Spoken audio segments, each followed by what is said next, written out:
سعد رضوی صاحب پر تو بہت الزامات کی بارش کی گئی ہے۔ سب سے پہلے تو انہوں نے کہا کہ مسلم لیگ نے کبھی ریاستی اداروں کے خلاف ہتھیار نہیں اٹھائے۔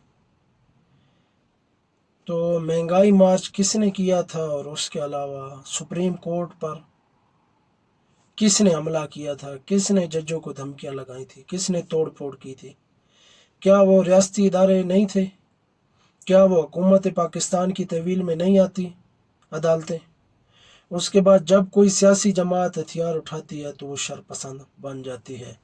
تحریک لبیک پاکستان کے کارکنان کے ہاتھوں میں بندوقیں تھیں، کیلوں والے ڈنڈے تھے، انہوں نے بہت توڑ پھوڑ کی، انہوں نے ستھرا پنجاب کی بسیں جلا دیں، ان کی وہ جو کچرا اٹھانے والی گاڑیاں تھیں وہ جلا دیں۔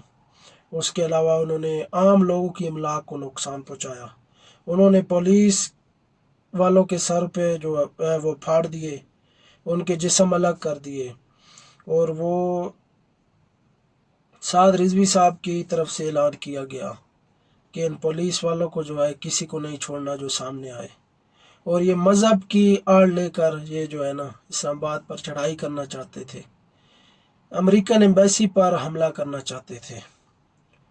تو میں پوچھنا چاہوں گا کہ آپ نے تو امریکن ایمبیسی کو محفوظ بنایا، اس کی حرمت زیادہ تھی، جو جانے آپ نے لاشیں گرائیں تحریک لبیک پاکستان کے کارکنان کی، جو ہزاروں میں ہیں، اور لاشوں کو جلایا گیا، پھینکا گیا اور غائب کیا گیا، ابھی تک لاشیں بھی نہیں مل رہی۔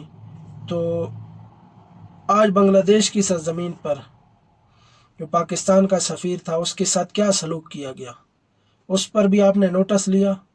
ان کی ہڈیاں بھی توڑ دی گئیں، نام کا تو ابھی میرے کنفرم نہیں ہے کیا نام ہے ان کا، لیکن بنگلہ دیش میں اپنے ہی ان کے آفس کے اندر ہی جو 4 بنگلہ دیشی تھے، انہوں نے ان کی ہڈیاں بھی توڑ دیں۔